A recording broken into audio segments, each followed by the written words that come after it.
खबर है खालिस्तानी समर्थक अमृतपाल सिंह को लेकर, जिसकी तलाश लगातार पुलिस जो है वो कर रही है, लेकिन अब तक वो पुलिस की गिरफ्त में नहीं आया। लेकिन खबरें लगातार सामने आ रही है और खबरों में कई ऐसे चौंकाने वाले खुलासे हो रहे हैं जिसे सुनने के बाद कई लोग हैरान हो सकते हैं।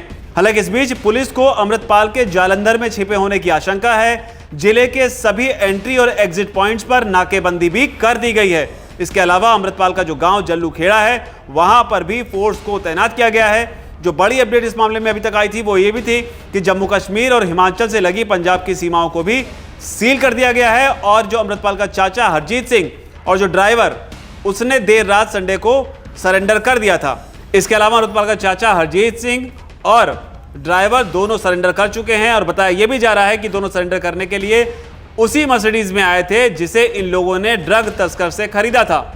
और चाचा को भी असम के डिब्रूगढ़ जेल भेजने की खबर है और पुलिस ने अब तक इस मामले में 114 लोगों को गिरफ्तार किया है। लेकिन जो दो बड़े खुलासों की हम बात कर रहे हैं जो पुलिस की तरफ से किए गए हैं वो भी आपको बता दें। पुलिस के हवाले से खबरें आ रही हैं, उसके मुताबिक अमृतपाल के फाइनेंसर दलजीत सिंह कलसी के पास 2 साल में 35 करोड़ रुपए की विदेशी फंडिंग आई है। जो बड़ी बात है, 35 करोड़ रुपए की विदेशी फंडिंग आई है। इसके अलावा फोन से पाकिस्तान में लगातार बात हो रही और अब पुलिस उसके मोबाइल की जांच कर रही है। और बड़ी बात इस मामले में यह भी है क्योंकि लगातार ये कहा जा रहा है कि अमृतपाल सिंह जो है वो ड्रग्स को रूट आउट करने के लिए काम कर रहा था, ड्रग्स को खत्म करने के लिए काम कर रहा था, लेकिन डी एडिक्शन की आड़ में बताया जा रहा है कि आतंकवाद की फैक्ट्री चलाई जा रही थी। यह एक बड़ा अपडेट है इस मामले में। केंद्रीय खुफिया एजेंसियां जो हैं उनके हवाले से खबर है कि अमृतपाल नशा मुक्ति केंद्र के नाम पर फिदाइन हमलावर तैयार कर रहा था। जी हां, ह्यूमन बॉम्ब तैयार कर रहा था अमृतपाल। इस तरह की बातें भी लगातार निकलकर सामने आ रही हैं।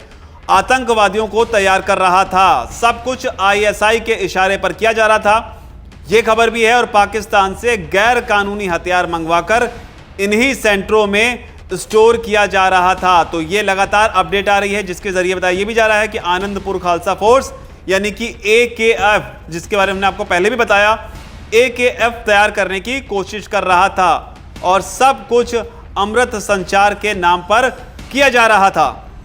और जो इस मामले में बड़ी अपडेट है वो ये भी है कि अमृतपाल के प्रतिबंधित खालिस्तानी संगठन बब्बर खालसा इंटरनेशनल यानी कि BKI के हैंडलर होने का भी इनपुट लगातार मिल रहा है। फिलहाल पंजाब में जो स्थिति है वो सामान्य बनी हुई है, लेकिन सुरक्षा एजेंसियां जो है वो चौकन्नी है। इंटरनेट सेवा को अभी भी बंद रखा गया है, बल्क SMS सर्विस को भी बंद रखा गया। लेकिन जो बड़ी अपडेट इस मामले में निकलकर सामने है वो यही है कि ह्यूमन बम बनाने की तैयारी कर रहा था। ये बड़ी अपडेट है, ISI के इशारे पर काम हो रहा था, ये भी एक अपडेट है।